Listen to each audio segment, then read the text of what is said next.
Hello student, हम class 10th का chapter number 10 विद्युत धारा जो पढ़ते आ रहे थे उसका इंट्रोडक्शन हमने पढ़ लिया है पार्ट फर्स्ट में, जिसके अंदर हमने पढ़ा था कंडक्टर, नॉन कंडक्टर और चार्ज, इनके बारे में बात की थी। वहां से हमको अगर कोई डाउट है तो हम कमेंट के थ्रू अपन कंसर्न कर सकते हैं। लेकिन आगे हम जो टॉपिक पढ़ने वाले हैं अभी, जो कंप्लीट अपना विद्युत धारा है, इसके बारे में बात करेंगे। चलो, विद्युत धारा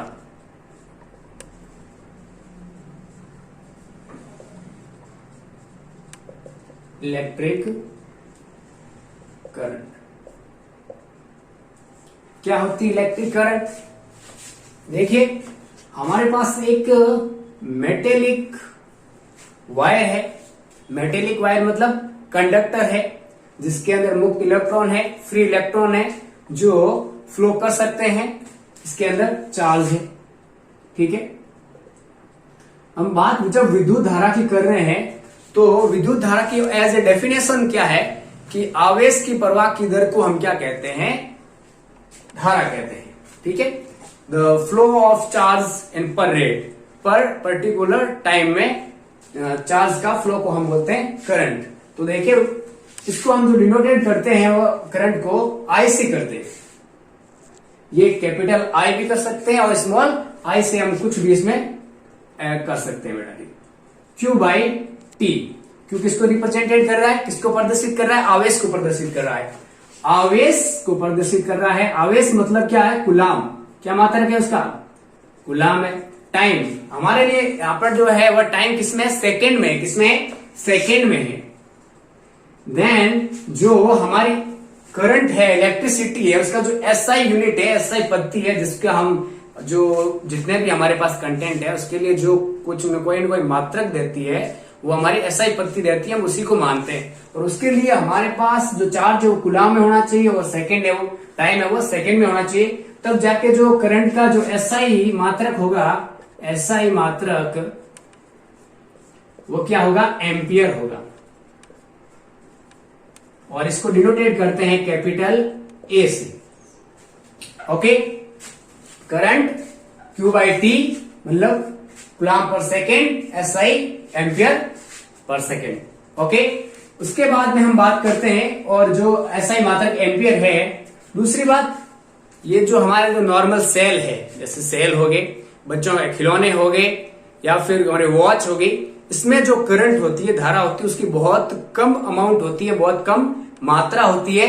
तो उसके लिए भी कुछ अपने पास इकाइयां हैं, यूनिट्स हैं, इकाइयां, यूनिट्स, जिसके अंदर 1 मिली एम्पियर, कितना? 1 मिली एम्पियर, इतने बहुत कम मात्रा होती है। जो सेल होते हैं, बैटरी है, हमारे जो वॉच है, इसके अंदर जो नॉर्मल सेल है, 1 milli ampere equals to 10⁻³ ampere. दूसरा, और इससे छोटी यूनिट्स कौन है? जैसे 1 माइक्रो एम्पियर मतलब 10⁻⁻6 एम्पियर, इतनी विद्युत धारा हम डिनोटेट करते हैं। ठीक है, ये बात तो हुई विद्युत धारा की नॉर्मल बात। दूसरी बात आते हैं अपने सर्किट पे, आते हैं सर्किट क्लियर करते हैं और देखते हैं कि वास्तव में ये तो हमारा गणितीय रूप था। अब तक तो हम इसको प्रैक्टिकली अभी तक हम इसको नहीं समझे हैं। इसको समझने के लिए हम एक सर्किट तैयार करते हैं, मतलब विद्युत परिपथ तैयार करते हैं। देखते हैं, ये हमारी डिवाइस है और ये बैटरी है। इसके अंदर करंट फ्लो हो रहा है, बैटरी है, बैटरी से करंट फ्लो हो रहा है। ये हमारा जो आपको लाइन दिख रहा है, लाइनिंग, ये क्या है? इलेक्ट्रिक पाथ है, एक मेटेलिक पाथ है, रास्ता है, जिसके थ्रू क्या हो रहा है? हमारे फ्री इलेक्ट्रॉन या जो भी चार्ज है वो चार्ज इसमें फ्लो हो रहा है। तब इसमें करंट हम कह सकते हैं, करंट फ्लो हो रहा है। ठीक है, ये हमारी डिवाइस है। ये डिवाइस में कुछ भी हो सकता है, बल्ब है, ट्यूबलाइट है और फैन है, कूलर है, ये सारे कुछ भी हो सकते हैं। जब इसमें करंट प्रेजेंट होगी तभी ये क्या करेंगे? जैसे अगर बल्ब है तो क्या करेगा? ग्लो करेगा, चमक देगा, अपनी रोशनी देगा। फैन है, कूलर है, क्या करेंगे, फैन और कूलर एयर देंगे। उनके डिवाइस का क्या काम है, उनका काम है एयर देना, कूलिंग, ठीक है। ये इनके फंक्शन है किसके, डिवाइस के, जो नॉर्मल लाइफ में हम देखते हैं हर वो चीज जो अपन देख रहे हैं वो अपने फंक्शन कर रही है, लेकिन उसके पीछे एक रिप्रेजेंटेटिव कौन है, आई मतलब करंट, वो करंट के थ्रू ही काम कर रहे हैं। कोई भी डिवाइस है हमारे पास उसके लिए जरूरी कौन है, करंट है। देखो बेटा, इसके बाद में हम क्या करते हैं, इस चलते हुए करंट का हम ट्रांजैक्शन काट लेते हैं। आपने नाम सुना होगा हिंदी में अनुप्रस्थ कट। इस चलते हुए वायर के अंदर करंट के हम अनुप्रस्थ या माइक्रोस्कोपिक लेवल, सूक्ष्मदर्शी से अगर हम इसको देखें तो हम पाएंगे कि इसी की बात करें, इसका कार्ड देख रहे हैं, ये है हमारे पास चार्ज, ये पथ सर्किट, इसके अंदर क्या हो रहा है, चार्ज फ्लो हो रहा है, ठीक है, चार्ज फ्लो हो रहा है। अब हमको रीडिंग करनी है, क्या करनी है, रीडिंग करनी है भाई। ये I Q by T I ये सब क्या चीज है, प्रैक्टिकली क्या है, इसके लिए हम जानने के लिए हम क्या करेंगे, एक स्ट्रिप खींचते हैं, लाइन खींचते हैं यहां पे, ठीक है, और हम टाइम नोट करते हैं इससे कितना चार्ज तो इससे गुजर रहा है, समझ आ रहा है, चार्ज तो इस सर्किट के थ्रू गुजर रहा है, तभी तो ये डिवाइस काम कर रही है, मतलब इसके पास इलेक्ट्रिसिटी पहुंच रही है। हमने इसका काट लिया, एक अनुप्रस्थ काट लिया जिसको ट्रांजैक्शन कट लिया, और हम चेक करते हैं कि टी टाइम लिया हमने इसके लिए 10 सेकंड के लिए हमने नोट किया 10 सेकंड, कितना 10 सेकंड, माना हमने 10 सेकंड लिए। इस टाइम पीरियड में हमारे पास कितना चार्ज था जो इससे थ्रू गुजरा है, ओके। तब हमने नोट किया कि चार्ज इसके पास में 20 कूलाम, 20 कूलाम चार्ज इससे गुजरा। अब डिनोटेट करते हैं कि भाई इसके अंदर धारा क्या है, क्या धारा चल रही है, धारा मतलब आई को मैं कैपिटल लिख सकता हूं, स्मॉल लिख सकता हूं, इससे कंफ्यूज नहीं होना है कहीं भी, अपने या कैपिटल आई भी होगा, कहीं स्मॉल आई भी होगा। तो देखते हैं Q बाई टी, Q कौन है, 20 कूलाम है, कितना है 20 कूलाम, टाइम कितना है 10 है कूलाम, और ये कितना है सेकंड में, तो कितना आया बेटा 2 कूलाम पर सेकंड। बेटा 2 कूलाम पर सेकंड क्या सफिशियंट है, नहीं बेटा, कूलाम पर सेकंड जो यूनिट है इसको एसआई ने चेंज किया, भाई इसको थोड़ा शॉर्ट नेम देते हैं अपन, शॉर्ट नाम दिया एम्पियर। तो कितनी आई 2 एम्पियर धारा इस हमारे सर्किट के अंदर गुजरी, कितने टाइम पीरियड में 10 सेकंड के अंदर 2 एम्पियर धारा गुजरी इससे। बेटा ये बात तो हुई, क्या हमें चेक करने गए थे, क्या चेक करने नहीं गए, इसके लिए भी डिवाइस है। कैसे पता चला हमको कि भाई ये 10 सेकंड में 20 कूलाम आए, अनुमान लगा दिया, तुक्का लगा दिया, ये तो नहीं हुआ। इसके लिए एक बड़ा डिवाइस होती है जिसको हम बोलते हैं अमीटर, क्या बोलते हैं अमीटर, जो क्या करती है एक सर्किट के अंदर कितनी धारा गुजर रही है उसकी रीडिंग करती है, क्या करती है, रीडिंग करती है। तो ये जो सारा काम किया है किसने किया है, अमीटर ने किया है, किसने किया है, अमीटर ने किया है।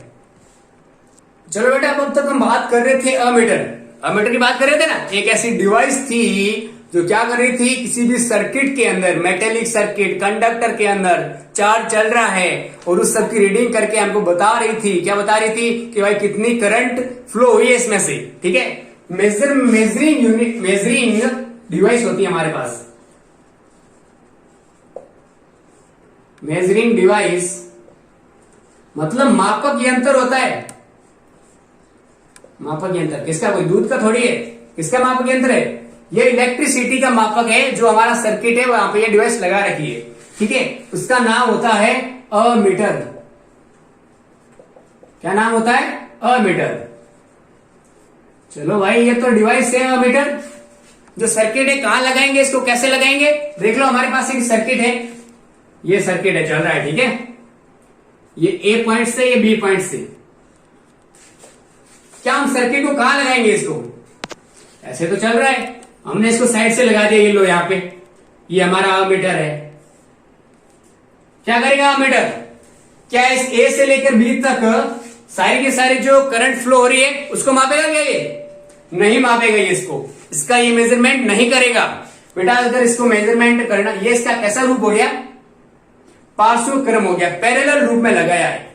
अगर हमको इसी डिवाइस के अंदर ए से लेकर बी तक अगर यहीं कहीं लगाते, जिसको क्या बोलते हैं, ये पैरेलल कॉम्बिनेशन, तो सॉरी इसको थोड़ा इसको और कंसर्न कर लेते हैं, पैरेलल कॉम्बिनेशन कहें या पार्श्व युग्म कहें, जुड़ाव कहें, कुछ भी कह सकते हैं। ठीक है, ये था। ये इसके लिए सुटेबल नहीं है कि डिवाइस को लगाना। हमारे पास डिवाइस बिल्कुल प्रिपेयर है, कोई डिवाइस में कोई प्रॉब्लम नहीं है, लेकिन डिवाइस को अगर आपने पैरेलल लगाया तो ये आपके काम नहीं आएगी। काम आएगी लेकिन ये केवल इसकी मापेगी, ये जो यहां से ऊपर वायर लगा रखा है केवल इसकी रीडिंग करेगी, और हम कहेंगे कि रीडिंग इतनी कम आ रही है। भाई रीडिंग कम ही आएगी जब आपने डिवाइस को प्रॉपरली जहां पे सेट करना चाहिए था वहां सेट नहीं किया है।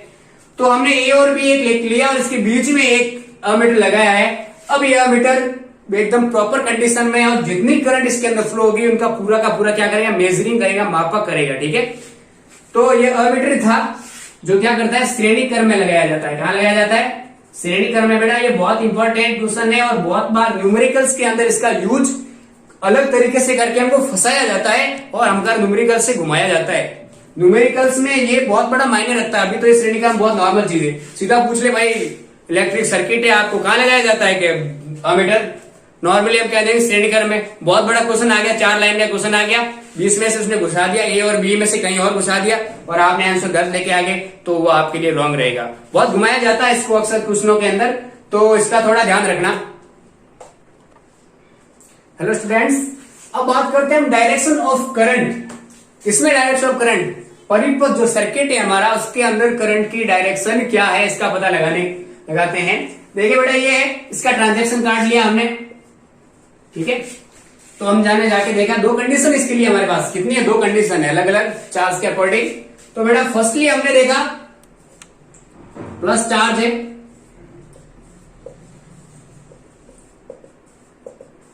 फर्स्टली हम मान रहे हैं कि इसके इस पूरे सर्किट के अंदर क्या है, ये धनावेशित सर्किट है, इसके अंदर पॉजिटिव चार्ज फ्लो कर रहा है। हम केवल उसी की बात कर रहे हैं।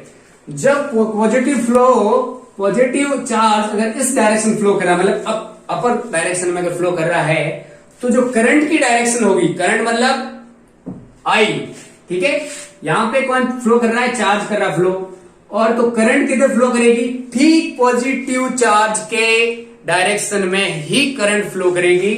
आई जो हमारी है वो ठीक उसी डायरेक्शन फ्लो करेगी जिधर ये आपका पॉजिटिव चार्ज, और कोई अदर सब चार्ज की बात नहीं कर रहा मैं, केवल पॉजिटिव चार्ज की बात कर रहा हूं। अगर पॉजिटिव चार्ज की बात की जाती है तो ये जो करंट है वो पॉजिटिव चार्ज के डायरेक्शन में गति करेगा। कहने का मतलब धारा हमेशा धनावेश की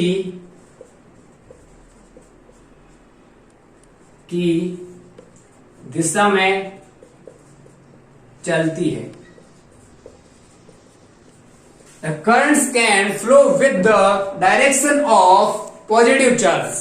ओके, ये बात तो हुई जब हमारा जो सर्किट है वो पॉजिटिव चार्ज है। ठीक है, और सेकंड बात हम करते हैं जब हमारा जो सर्किट है वो कैसा है, निगेटिवली चार्ज है, मतलब ऋणावेशित चार्ज है। ठीक है, तो सेकंड बात करते हैं बेटा, इसी की बात करते हैं। मान लिया हमारे पास ये सर्किट कैसा है, इस टाइम क्या बेटा ऊपर हो रहा है या डाउन, अपर साइड में अगर इलेक्ट्रिक करंट फ्लो कर रही थी। अब अगर हम देख रहे हैं कि हमारा जो सर्किट है वो निगेटिवली चार्ज है, कैसा है, निगेटिवली चार्ज है। ओके, निगेटिवली चार्ज है और ये चार्ज किधर फ्लो कर रहा है बेटा, इस साइड में फ्लो कर रहा है चार्ज। ये जो नेगेटिव चार्ज है उसकी फ्लो करने की डायरेक्शन कैसी है, इस साइड में डायरेक्शन कर रहा है, राइट साइड में डायरेक्शन कर रहा है। राइट साइड में जो अपना नेगेटिव चार्ज है वो फ्लो कर रहा है, बह रहा है, प्रवाह कर रहा है। ठीक है, तो अब हम देखते हैं कि जो करंट की डायरेक्शन होगी वह ठीक इसके अपोजिट होगी, किसके, नेगेटिवली चार्ज के हमेशा अपोजिट डायरेक्शन में फ्लो करेगी। कौन, करंट। करंट किधर फ्लो करेगी, नेगेटिव चार्ज के अपोजिट डायरेक्शन में, ये हमेशा दिमाग में रखना।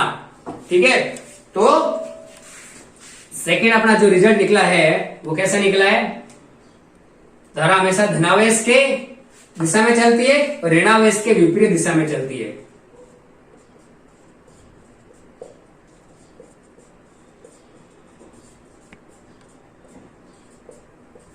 ठीक है, जो हमारी करंट है आई है वो कैसे किधर चलेगी, ऋणावेश के ठीक विपरीत दिशा में चलेगी।